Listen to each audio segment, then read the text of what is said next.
फ्रांसीसी प्रधानमंत्री। मैं Kaushal Kumar Sain, assistant professor political science, Babu Shobharam, government arts college Alwar.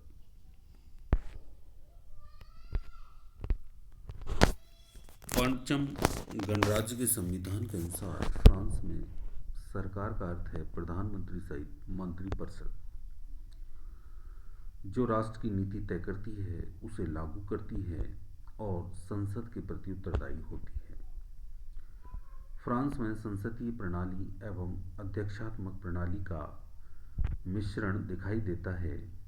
वर्तमान फ्रांसीसी संविधान ने संपूर्ण कार्यपालिका के एक अंग राष्ट्रपति को कार्यपालिका के दूसरे अंग प्रधानमंत्री की तुलना में अधिक शक्तिशाली बनाया है, जो औपचारिक शक्तियों से संपन्न संसद के राष्ट्रपति की धारणा से एकदम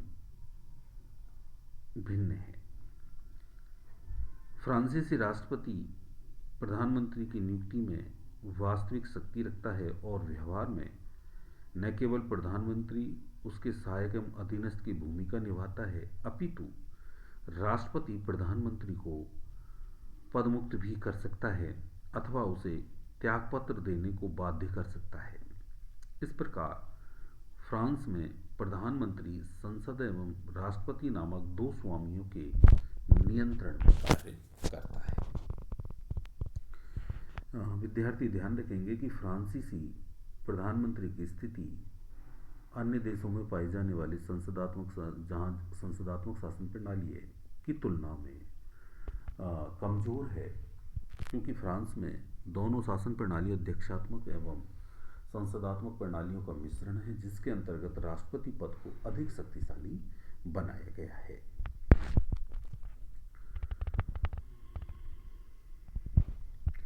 प्रधानमंत्री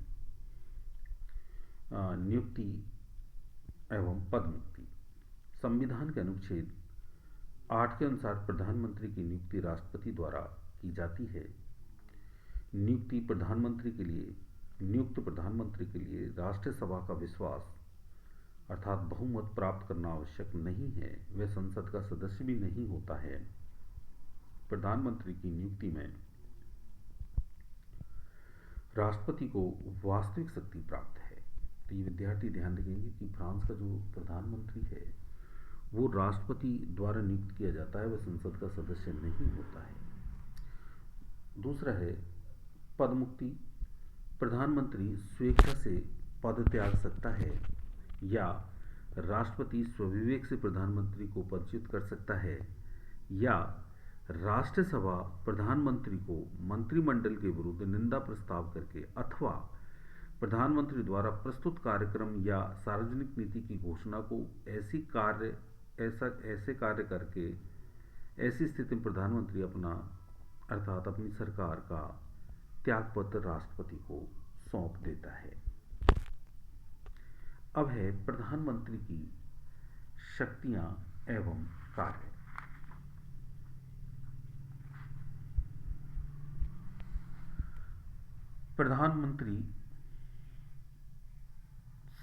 फ्रांसीसी प्रधानमंत्री शासन के कार्यों का संचालन करता है और इस संबंध में वह अपने मंत्रियों एवं प्रशासन के विभागों को आवश्यक दिशा निर्देश देता है।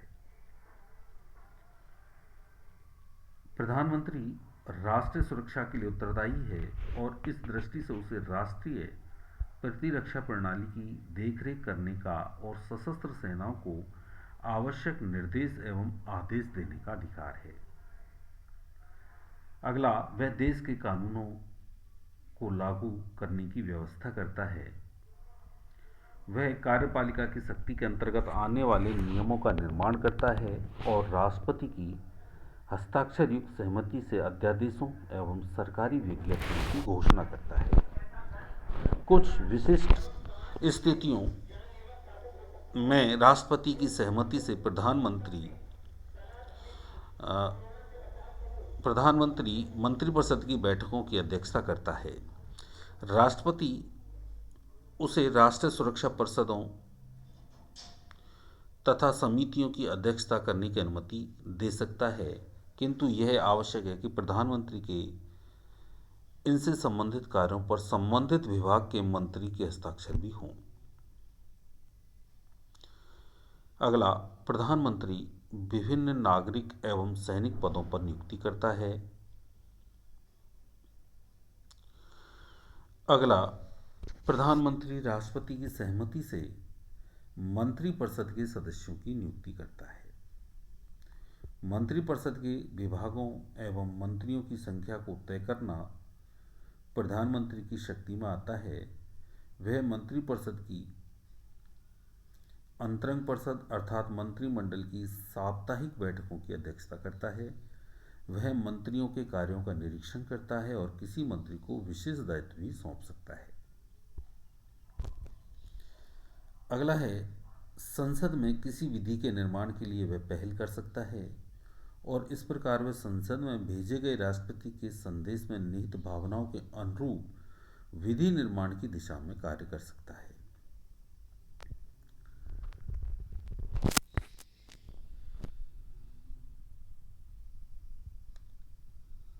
अगला है, प्रधानमंत्री संसद में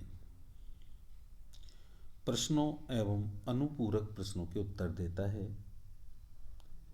संसद में सरकार के कार्यक्रम अथवा सार्वजनिक नीति की घोषणा करता है और इन पर राष्ट्रीय सभा का विश्वास प्राप्त करता है। प्रधानमंत्री कई मामलों में राष्ट्रपति को आवश्यक परामर्श भी देता है, जैसे किसी विशिष्ट कार्य की पूर्ति के लिए संसद का विशेष सत्र आमंत्रित करने के बारे में तथा असहयोगी राष्ट्रीय सभा को भंग करने के बारे में। जहाँ तक देश में संकट काल की घोषणा का संबंध है, इस बारे में स्वयं राष्ट्रपति प्रधानमंत्री से परामर्श लेता है,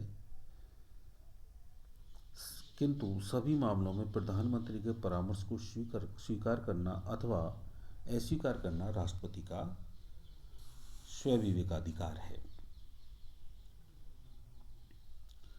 प्रधानमंत्री की शक्तियों का मूल्यांकन, कि फ्रांसीसी प्रधानमंत्री की जिन शक्तियों का हमने अध्ययन किया है उनकी स्थिति क्या है। तो पहला है संसद के संदर्भ में स्थिति। फ्रांसीसी प्रधानमंत्री संसद के किसी भी सदन का सदस्य नहीं होता है। राष्ट्रपति द्वारा अपनी नियुक्ति के बाद उसे राष्ट्रीय परिषद में विश्वास का मत प्राप्त करने की भी जरूरत नहीं होती है। जहां ब्रिटेन में प्रधानमंत्री संसद का नेता होता है और उसका नेतृत्व करता है, वहां फ्रांस में प्रधानमंत्री न तो संसद का नेता होता है और न ही उसका नेतृत्व करता है। प्रधानमंत्री संसद में राष्ट्रपति के एजेंट या प्रतिनिधि के रूप में आचरण करता है और इस रूप में वह राष्ट्रपति व संसद में तालमेल बैठाने का प्रयत्न करता है। प्रधानमंत्री अपनी मंत्रिपरिषद सहित राष्ट्रीय सभा के प्रति सामूहिक रूप से उत्तरदायी होता है। अतः संविधान ने राष्ट्रीय सभा को प्रधानमंत्री को पदमुक्त करने का अधिकार दिया है। उल्लेखनीय है कि पंचम गणतंत्र के संविधान के अंतर्गत राष्ट्रीय सभा द्वारा प्रधानमंत्री को पदच्युत किए जाने की प्रणाली को अधिक जटिल एवं कठोर बना दिया गया है। वर्तमान संविधान ने सरकार के विधायी क्षेत्र एवं वित्तीय कार्यों पर संसद के नियंत्रण को कम किया है। इससे इन क्षेत्रों में प्रधानमंत्री की शक्ति एवं स्थिति सुदृढ़ हुई है। दूसरा है मंत्रिपरिषद के संदर्भ में शक्ति या स्थिति। संसदीय शासन के प्रतिमान का अनुकरण करते हुए फ्रांस में प्रधानमंत्री को मंत्रिपरिषद का प्रधान बनाया गया है, किंतु वास्तव में वह ब्रिटिश प्रधानमंत्री की तरह अपनी मंत्रिपरिषद का स्वामी नहीं होता है। फ्रांसीसी प्रधानमंत्री को ब्रिटिश प्रधानमंत्री की तरह समकक्षों में प्रथम भी नहीं कहा जा सकता है। फ्रांस में राष्ट्रपति को प्रधानमंत्री की नियुक्ति एवं पदमुक्ति के बारे में वास्तविक शक्तियां प्राप्त हैं और राष्ट्रपति मंत्रिपरिषद की बैठकों की अध्यक्षता भी करता है। इस स्थिति में प्रधानमंत्री मंत्रिपरिषद के निर्माण, इसके संचालन तथा इसके संहार में अपने अधिकारों का पूर्ण स्वतंत्रता के साथ प्रयोग करने में असमर्थ है। तीसरा है राष्ट्रपति के संदर्भ में प्रधानमंत्री की स्थिति। फ्रांस में कार्यपालिका की शक्ति के दो केंद्र हैं, राष्ट्रपति तथा प्रधानमंत्री। किंतु तुलनात्मक दृष्टि से राष्ट्रपति को इतनी अधिक वास्तविक शक्तियां प्राप्त हैं कि संविधान ने राष्ट्रपति को केंद्रीय स्थान प्रदान किया है और प्रधानमंत्री उसके सहायक अथवा अधीनस्थ की भूमिका निभाता है। राष्ट्रपति के संदर्भ में प्रधानमंत्री की स्थिति एक सहायक जैसी होती है और मंत्रिपरिषद की स्थिति और भी अधिक निर्बल होती है। यद्यपि तुलनात्मक दृष्टि से राष्ट्रपति की तुलना में प्रधानमंत्री की स्थिति अत्यंत निर्बल एवं प्रभावहीन है, किंतु संविधान ने राष्ट्रपति के संदर्भ में प्रधानमंत्री को कुछ अधिकार भी सौंपे हैं, भले ही ये अधिकार अपनी प्रकृति से बहुत प्रभावशाली नहीं है। जैसे संविधान के अनुसार राष्ट्रपति के अनेक कार्य आदेशों पर प्रधानमंत्री के प्रति हस्ताक्षर होते हैं, जैसे अन्य देशों से की जाने वाली संधियों एवं समझौतों के प्रसंग में राष्ट्रपति निर्णायक भूमिका निभाता है, किंतु इन पर प्रधानमंत्री अथवा उसके सहयोगी मंत्री के प्रति हस्ताक्षर होने आवश्यक होते हैं।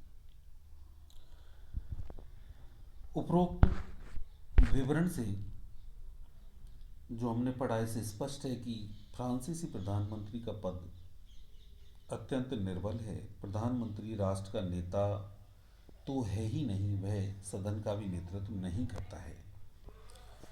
प्रधानमंत्री मंत्रिपरिषद का प्रधान है, किंतु सही मायने में उसे इसका नेतृत्व भी करने का प्राय पूर्ण अधिकार प्राप्त नहीं होता है।